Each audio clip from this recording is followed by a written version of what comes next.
નકાર તો મારે કરવી છે ઓલા પર ક્યાં કરવું છે? આમે બરોબર. શું શેમાં તકલીફ પડે? આમે પાણી પડે ને એવું બધું છે. હા, અંદર આખો ખાડો છે તો એના કારણે જમવામાં અને પાણી પીવામાં ને એમાં કઈ રીતે થાય છે?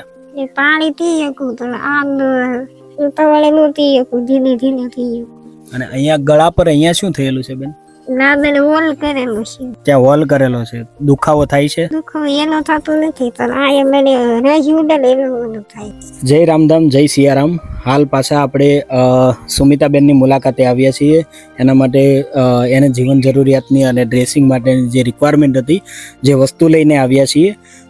જે વસ્તુના દાતાશ્રી છે અમિતાબેન પટેલ, યુએસએથી ના રહેવાસી છે, જેણે એક રાશનની કીટ છે જે બેનને જે ખૂટી ગઈ હતી એ રાશનની કીટ લાવ્યા છીએ. બેન માટે કપડાં પણ લાવ્યા છીએ.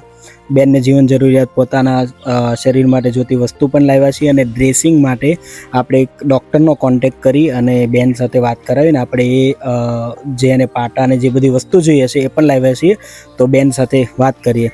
કેમ છે સુમિતાબેન? સારું છે? બરોબર છે. કેવી છે તબિયત? બરોબર છે. તો આગળ અમે તમને કરિયાણું આપ્યું તો ચાલે છે કે હજી? ચાલે છે. બરોબર છે. હવે તકલીફ કઈ તકલીફ પડે છે બેન? હવે તકલીફ તો પડે છે.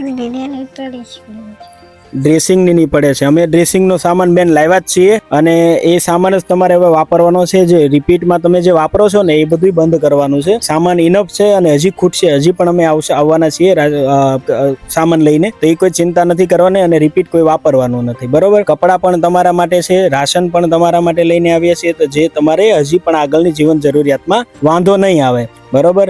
અને જે બેન માટે જે આપણે મકાન બનાવવા માટેની જે વાત કરી હતી આગળના વિડીયોમાં પણ આપણે જે પોસ્ટ કરેલું છે, તો બેન માટે આપણે મકાન બનાવવાનું કાર્યક્રમ ઓલરેડી અમારી સાઈડથી અમે ઇનિશિયેટ તો કરી દીધું છે કે જગ્યા અને બધું આપણે ડિસાઈડ થઈ ગયું છે. હવે આગળ જેમ જેમ દિવસો જતા રહે, કદાચ મારા સેવિંગમાંથી જો પહેલાના ધોરણે જો પૈસા ભેગા થઈ જાય તો આપણે વહેલા સત્તા બનાવી શકીશું. અને કોઈ આમાં ફેમિલી યા તો કોઈ પરિવાર આમાં સપોર્ટ કરવા માંગતું હોય તો આપણે મકાન ઝડપથી પહેલાના ધોરણે બનાવી શકીશું. તો ઓડિયન્સને પણ નમ્ર વિનંતી છે કે ખાસ આ બેનનો એક લોંગ વિડીયો પણ અમને યુટ્યુબની અંદર મૂકેલો છે, જે ડિસ્ક્રિપ્શનમાં મેં નીચે આપેલો છે, તમે એ પણ જોઈ શકો છો ડિટેલની અંદર.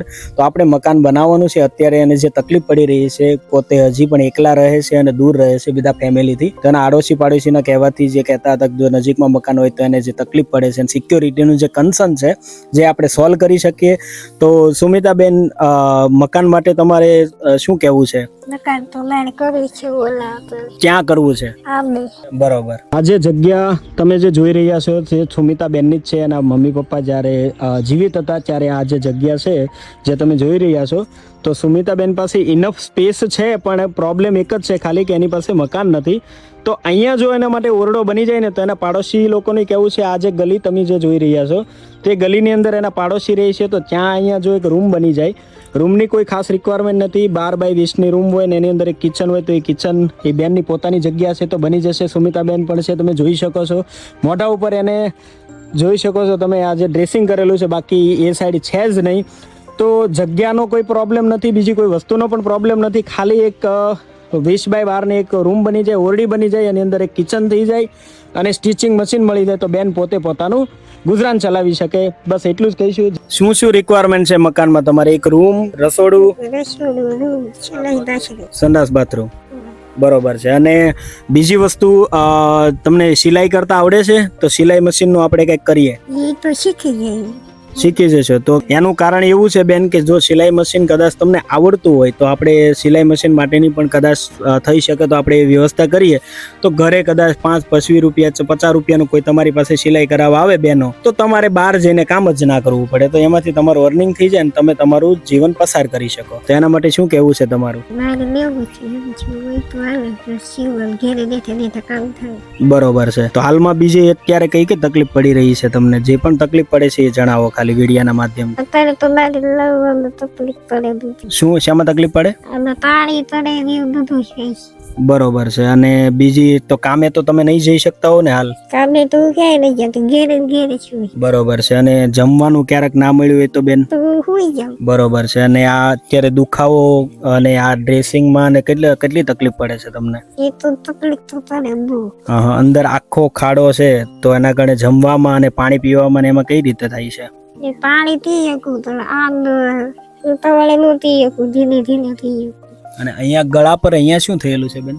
ના બેન વોલ કરેલું છે. ત્યાં હોલ કરેલો છે, દુખાવો થાય છે? દુઃખ એનો થતું નથી, પણ આ એ મને રજ ઉડે ને એનું થાય. રજ ઉડે એના કારણે દુખાવો થાય છે. જો કદાચ રૂમ વ્યવસ્થિત બની જાય તમારું મકાન, તો રજ નહીં ઉડે એ કદાચ અંદર ના આવે તો તમને એમાં બેનિફિટ થઈ શકે. બરોબર? હા. બરોબર છે. તો બેનના જણાવવા પ્રમાણે જો મકાન વ્યવસ્થિત ઓવડી બની જાય એના માટે તો એને જે રજ ઉડેન જે તકલીફ પડે છે, અને સ્ટિચિંગ મશીનના પણ આપણે ડોનરની ખાસ જરૂર છે. તો સ્ટિચિંગ મશીન જો બેનને આપી દઈએ તો બેન ગામના આજુબાજુના લોકો 5, 20 કે 50 રૂપિયાની એની પાસે સિલાઈ કરાવે તો એને બહાર જવું બી ના પડે, અને કોઈ આગળના દાતાશ્રીઓની પણ રિક્વાયરમેન્ટ ઓછી થઈ જાય, અને બેન પોતાનું ગુજરાન ચલાવી શકે, પગભર થઈ શકે. તો એના માટે આપણે સંપૂર્ણ કોશિશ કરીશું. મકાન માટે પણ મકાન કોઈ આલિશાન મકાન કે એવું કંઈ જોઈતું નથી બેનને સિમ્પલ એક રૂમ, રસોડું, આ રૂમની અંદર જ રસોડું એક હોલ ટાઈપનું હોય અને એક કિચન બની જાય એની અંદર, અને સ્ટિચિંગ મશીન જો મળી જાય તો એ રૂમની અંદર બધું થઈ જાય, અને એ દરવાજો બંધ કરી અને અંદર રહી શકે તો એ સિક્યોરિટી પણ જળવાઈ રહે, અને પાડોશમાં બને તો પાડોશી લોકો પણ એ સમયે આવી શકે. તો આપણી બસ એટલી જ રિક્વાયરમેન્ટ છે. અને મકાનનો અંદાજિત અમે એસ્ટિમેશન જે આસપાસમાંથી કઢાવેલો છે તો 1.5 લાખની આસપાસમાં સ્ટિચિંગ મશીન સાથે બધું જ થઈ જાય છે. તો કોઈ ખાલી 5 રૂપિયાની મદદ કરવાની છે. એક ફેમિલી ખાલી જો 5 રૂપિયાની મદદ કરે, અમારો ચેરિટીનો number, account number, UPI code બધું જ આપેલું છે તમને. એક ફેમિલી ખાલી 5 રૂપિયાની મદદ કરો ને તો આવા ઝાઝા હાથ રળિયામણા જેમ કહેવાય છે ને, વધારે પરિવાર મળીને 5 રૂપિયાની 5 રૂપિયા તો કરી જ શકો છો. આપણે એક બહાર જઈએ ને તો 5 રૂપિયા તો એમનો વાપરી જતા હોય. ખાલી 5 રૂપિયાથી શરૂઆત કરીએ અને 5 રૂપિયાની મદદ કરીએ ને તો આપણે એવું કરી અને બેન માટે મકાન બનાવી દઈએ. આગામી રામનવમી જે આવી રહી છે, રામનવમીના દિવસે જો મકાનની શરૂઆત થઈ જાય તો વધારે બહુ સારું કહેવાય છે, કારણ કે વહેલા તે પહેલા ધોરણે આપણે પતાવવું પણ પડશે મકાન, જેથી કરીને બેનને આગળના દિવસ અત્યારે જે તકલીફ પડે છે એ વહેલા છતાં સોલ્વ કરી શકીએ. તો ઓડિયન્સને નમ્ર વિનંતી છે, બેનનું તમે આગળ પણ વિડીયો જોયેલો છે, બેનને એક સાઈડનો ભાગ છે જ નહીં. તો હાલ આજે બેન તમને જે અમિતાબેન પટેલે તમને કપડાં, એક રાશનની કીટ અને આજે સર્જિકલ વસ્તુ જે આપી છે, તો અમીષાબેન પટેલને તમે શું કહેવા માંગશો? એનો ખૂબ ખૂબ આભાર દેવું. બરોબર છે.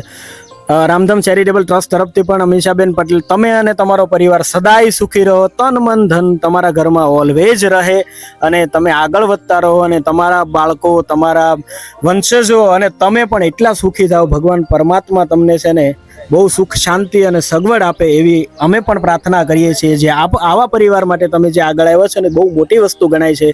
તો તમારો પણ ખૂબ ખૂબ આભાર. હવે જો કોઈ પરિવાર આ પરિવાર માટે કંઈ મદદ કરવા માંગતો ચોક્કસથી અમારો કોન્ટેક્ટ કરજો. રામધામ ચેરિટેબલ ટ્રસ્ટનો નંબર નીચે આપેલો જ છે. જય સિયારામ, જય રામધામ.